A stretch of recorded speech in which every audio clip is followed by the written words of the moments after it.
Hey you, and welcome to this video where I will help you out how to set the time right here in Pocket Option.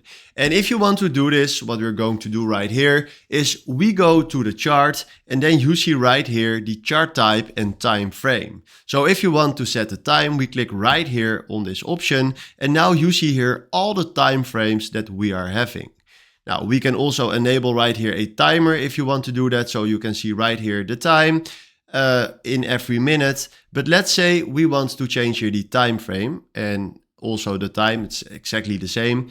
Then we click right here on M2 or M15 or M30 or H1. And then you see right here when we enable the timer exactly at what time we are. So this is how you can change the time or the time frame. It's exactly the same, but a different word.